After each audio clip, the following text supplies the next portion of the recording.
car, nous allons le voir maintenant, il porte en lui-même le mystère de Dieu. Il porte son image, il porte son essence et il est sa gloire. Vous vous rendez compte, c'est ce Dieu-là qui nous parle, c'est ce Dieu-là qui est venu, qui s'est déplacé, qui s'est laissé abaisser, devenir serviteur de l'humanité dans une incarnation de chair comme nous. Lui ne péchera jamais, mais il deviendra péché pour nous. Il porte en lui-même le mystère de Dieu, son image, son essence, sa nature qu'il est, et sa gloire. Et voyez-vous, on revient toujours à cette gloire, et simultanément, pas seulement il porte en lui-même le mystère de Dieu, il nous porte. Vous vous rendez compte? Ce qui redouble notre désir de le connaître, ce qui active notre désir de nous approcher de lui. Ce que j'expliquais à Carlos à la rencontre du midi, quand on s'est vu dernièrement, euh, je ressentais que cette ascension, c'était vraiment le fait qu'on peut s'approcher de lui jusqu'à le toucher, jusqu'à être avec lui, en lui. C'est extraordinaire de penser à cela. Et, et on a la certitude qui s'est incarné pour nous décharger du poids du vieil homme, de cette corps ancien, de cette vieille nature. Il est venu pour nous en libérer de ça. C'était insupportable, cette déchéance de vivre dans un corps sans esprit, sans vie spirituelle, sans rien qu'un homme animal. Il est dit, non, mais ça, on ne peut pas les laisser rester des hommes animaux, c'est pas possible. Et alors, il est venu, et puis, il nous a fait reprendre toute l'espérance de la gloire. Il est venu pour ça. Parce que ce vieil homme, il nous a fait perdre tout espoir de vie, hein. Très sincèrement, euh, moi, même quand j'étais dans la religion, j'en pouvais plus. J'en pouvais plus, j'entendais toutes ces choses, ça me faisait rien, ça me touchait pas. J'en avais plus qu'assez d'entendre parler de choses invivables. Et quand j'ai compris et que je suis rentrée dans cette expérience, de demander au Seigneur, je veux vivre cette nouvelle naissance, je veux naître de l'Esprit, je veux vraiment maintenant pouvoir être revêtu de ton Esprit Saint, et qu'il est venu, qu'il m'a baptisé de son Saint-Esprit. Frères et sœurs, ma vie a totalement changé, et aujourd'hui, c'est plus de l'espoir. L'espoir, en plus, on ne sait jamais s'il arrive ou il n'y arrive pas. Maintenant, c'est l'espérance de la gloire, l'espérance. Rentrez dans cette espérance. Laissez, approchez-vous, touchez-la, laissez-la vous pénétrer. Laissez cette espérance devenir qui vous êtes. Parce que ça va jusque-là. Ouais. Et vous savez, ce verset qu'on a beaucoup relu la dernière fois, qui nous a créés devant Dieu dans la sainteté et la justice. C'est extraordinaire. On est créé. Il nous porte. Pouvons-nous revenir à ce visuel 41? Il nous porte en lui. Moi, quand je vois cette image, je suis touchée dans mes entrailles. C'est aussi pour ça que j'ai cherché ce visuel. Il nous porte en lui-même. Regardez ce il nous porte. Alors, on n'a pas besoin d'avoir forcément l'image de la figure du Christ, mais si on l'attend mieux, pourquoi pas? On a une imagination qui nous aide, mais regardez, en moi, Jésus il désire vivre en nous comme nous désirons vivre en lui. Il nous porte. C'est la maison de Jean. Ça, c'est vraiment la maison de Jean. C'est vraiment ce Jean qui met sa tête sur la poitrine. C'est ce qu'on désire vivre. On veut beaucoup plus que simplement une étreinte ou des bras autour de nous. On veut rentrer dans celui qui nous aidera. On veut connaître celui qui nous aidera. On veut pouvoir l'entendre, son cœur, qui nous transforme, qui nous fasse devenir qui il est, qui nous redonne toute l'espérance. Je prie ce soir, mes frères et mes sœurs, et pour tous ceux qui allaient me retrouver en replay, je prie vraiment, tu veux me remettre le visuel, je prie vraiment. Et ma prière, elle va se faire avec le visuel. Je prie que toute la désespérance qui peut habiter chez toi, peut-être qui écoute et regarde ce cours, que tout le désespoir qui s'installe parce que parfois on se laisse emmener par les pensées négatives de ce monde, les résidus de notre vieille nature, même si notre vieille nature n'est plus là, on a encore parfois en nous des luttes. Et c'est normal parce qu'on est encore dans une incarnation qui n'est pas totalement sanctifiée, on a encore des difficultés, on a besoin d'être encouragé.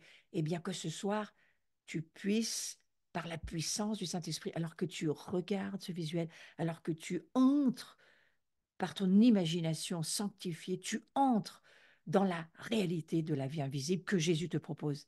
Il laisse ses bras pour toi, il laisse ce corps, il est devenu chair pour toi pour que tu puisses rentrer dans cette propre chair sanctifiée qu'il est lui, hein, parce que lui, sa chair, eh bien, elle est dans le ciel hein, pour le moment, elle nous attend. Et nous aussi, nos corps un jour vont être glorifiés. Mais pour le moment, dans notre vie humaine, cette incarnation que nous sommes est vivante éternellement dans notre esprit. Et notre âme est en train de le goûter, de le désirer, de le vouloir.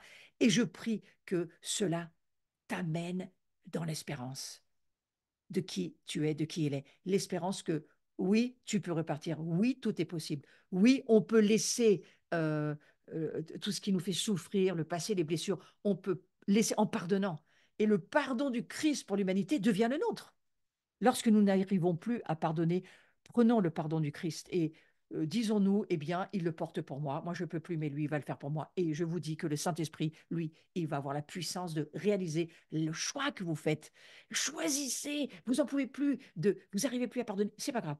Prenez les trains du Christ et laissez son pardon rentrer en vous et dites simplement, fais-le pour moi, j'en ai besoin. Et le Saint-Esprit, directement, il va venir le faire que ce soit un besoin de tenir bon dans une maladie qui va disparaître ou qui doit disparaître. En attendant, persévérez, prenez, laissez les bras du Christ vous étreindre et la puissance de son Esprit Saint vous prendre parce qu'il vous porte en lui. Il nous porte. Ce soir, je ressens de vous dire, et à ceux qui me réécouteront, je ressens de vous dire, il y a tellement de choses on ne peut plus porter. Les choses deviennent de plus en plus difficiles, de plus en plus lourdes et de plus en plus horribles, cruelles, difficiles, que ces chemins sur lesquels même parfois les autres nous amènent, et on essaye de faire un bout avec eux, mais c'est tellement difficile, eh bien que Christ puisse nous prendre, vous porter et prendre ce que vous ne pouvez plus faire.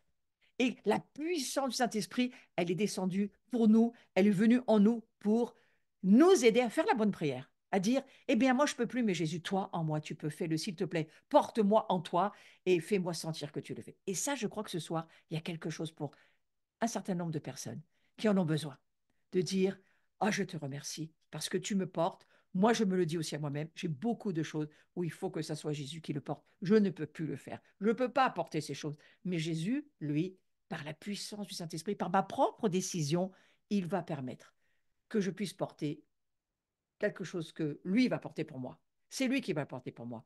C'est peut-être quelqu'un, c'est peut-être une situation, c'est peut-être ton travail, c'est peut-être un domaine où c'est inacceptable. Tu peux pas. C'est pour toi insupportable.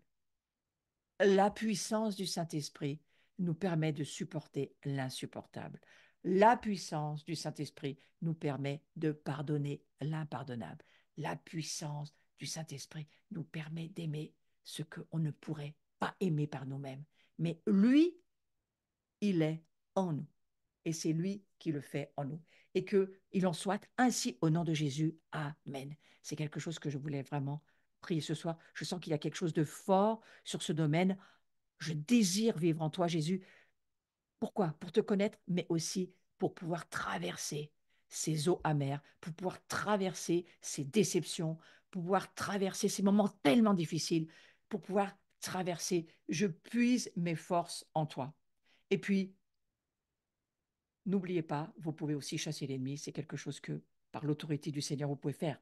Hein. Chasser les maladies, chasser les démons. Nous allons avoir une journée de samedi. Nous allons beaucoup parler de l'amertume, des contrôles, de la déception, toutes ces choses insupportables. Mais une des choses les plus fortes, les plus grandes, les plus extraordinaires, eh bien, c'est ce que nous venons de voir. C'est ce Christ qui nous porte, c'est ce Christ qui nous tient, c'est ce Christ qui nous sert. Ouais.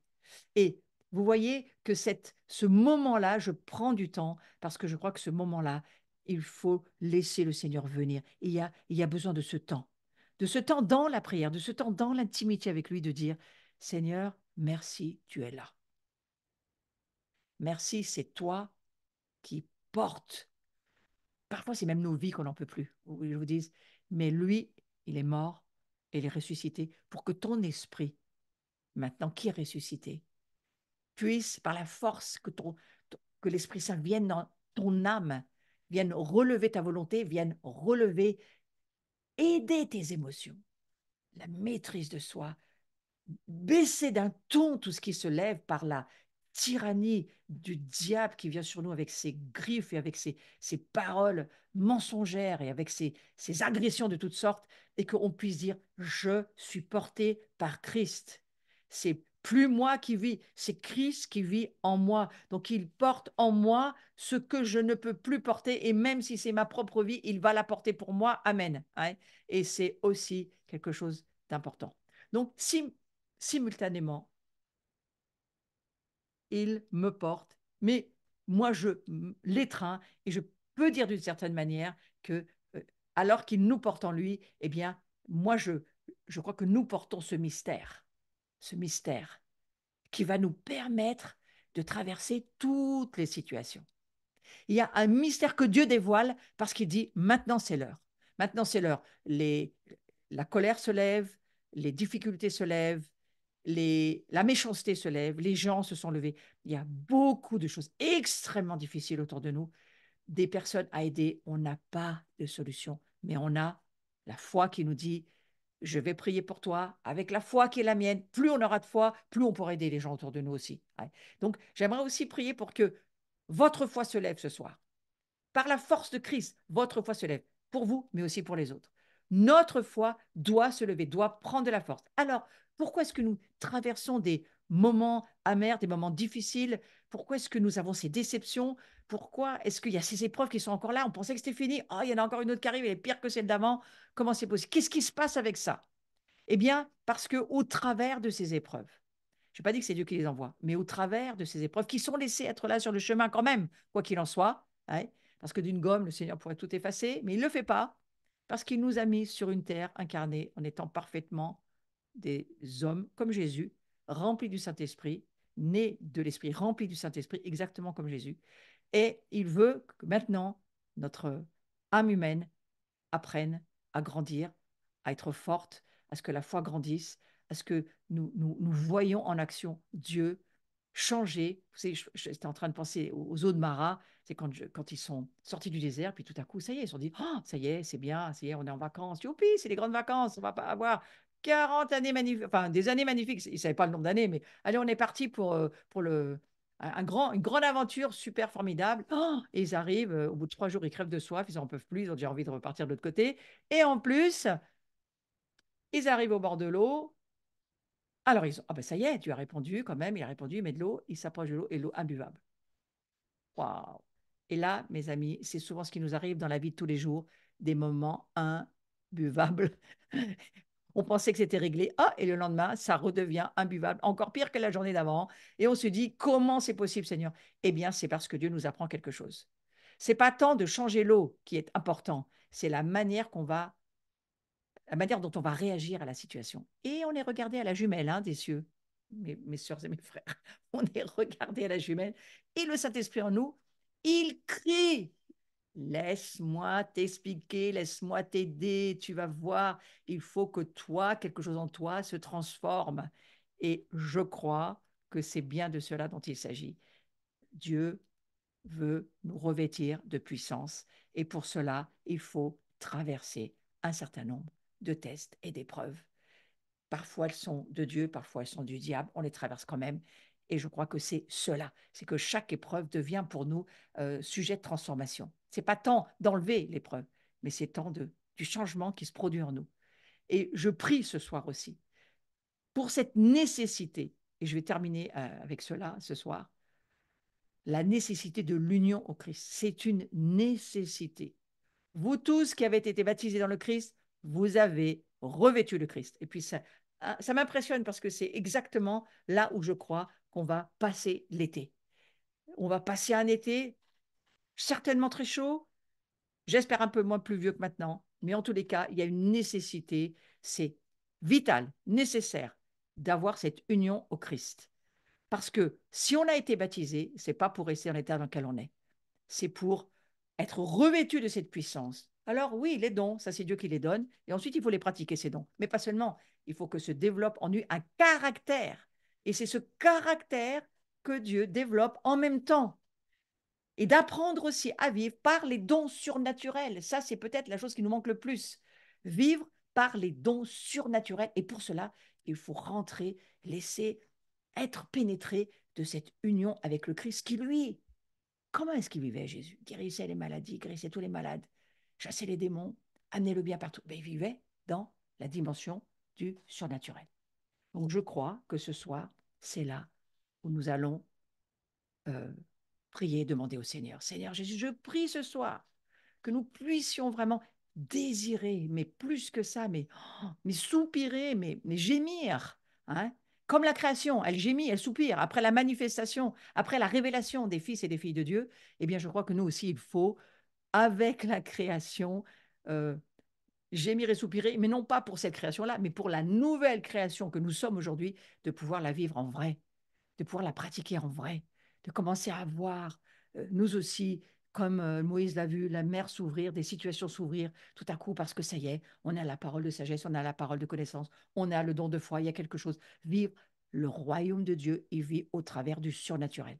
Il ne vit pas avec les raisonnements et les pensées humaines. C'est quelque chose. Nous entrons dans une période où maintenant la confrontation de puissance entre le royaume des ténèbres et le royaume de la lumière, eh bien maintenant c'est par le surnaturel que ça doit se faire. Et pour cela, il faut beaucoup plus de gloire dans nos vies. Et donc une nécessité de l'union, une nécessité d'être un avec le Christ et de le voir, de le servir, de le vivre. Il nous porte. Plus qu'il nous sert, il nous porte. Il est en nous, mais nous sommes en lui. Et il est celui en nous qui peut tout faire par la puissance du Saint-Esprit. Et le Saint-Esprit qui est en nous, il va glorifier le Christ, il va nous montrer, il va nous faire voir, il va nous faire entrer dans des nouvelles dimensions que nous sommes déjà en train de franchir. Parce que moi, je commence à voir des choses que je ne voyais pas avant. Je vous partage ce que je peux, mais vous aurez aussi les vôtres. Et un de ces jours, on va se faire un Zoom pour nous en parler. Voilà. Je vous souhaite une très belle soirée. Il est 20 heures. Restez dans cette espérance de la gloire et c'est ce revêtement de puissance et cette union avec le Christ en nous par la puissance du Saint-Esprit. Mes frères et mes sœurs, je vous souhaite une très très belle soirée. Et voilà, nous nous retrouvons le jeudi 30 mai, donc la semaine prochaine à 19 heures. Quelques petites annonces très vite. Ensuite, samedi, journée en présentiel ou sur le Zoom, vous pouvez encore vous inscrire.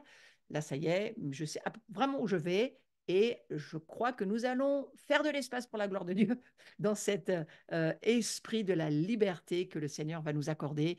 Mais je vais aller beaucoup sur euh, l'offense et l'amertume et si j'ai le temps, une partie sur la sorcellerie. Mais voyez-vous, nous n'allons pas laisser l'amertume nous détruire. Et c'est comme le rejet, il faut l'avoir pour s'en débarrasser. Eh bien, nous allons l'avoir. Voilà. Alors, à bientôt pour samedi.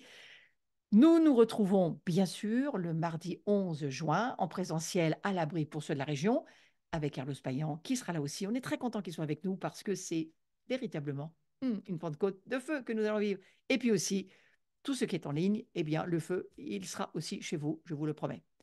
Voilà. Ensuite, nous allons avoir cette maison de gens dont je vous ai parlé, revêtue de puissance. Voilà, nous y allons et nous souhaitons passer vraiment du temps dans le feu. Voilà, je crois que c'est cela qui va être cette maison du mois de juillet. Et je vous souhaite en tous les cas une très très belle soirée. Voilà, ceux qui n'avaient pas encore mon livre, vous pouvez le commander sur la boutique du site de l'abri. Et sinon, vous pouvez vous le procurer cet été si vous venez à la maison de Jean. Il vous coûtera moins cher, ça c'est sûr. Ma chaîne, allez, si vous n'êtes pas abonné, merci, abonnez-vous. J'ai besoin de votre abonnement parce que d'abord, ça me fait plaisir et puis ensuite, eh bien, ça fait monter la visibilité et beaucoup peuvent profiter des enseignements. C'est le but. Voilà, et puis la petite cloche aussi, mettez-moi vos commentaires. Je vous en remercie. Merci pour tous ceux qui me soutenaient. C'est important pour moi aussi. Ça me bénit. Belle soirée à toutes et à tous. Shalom, shalom.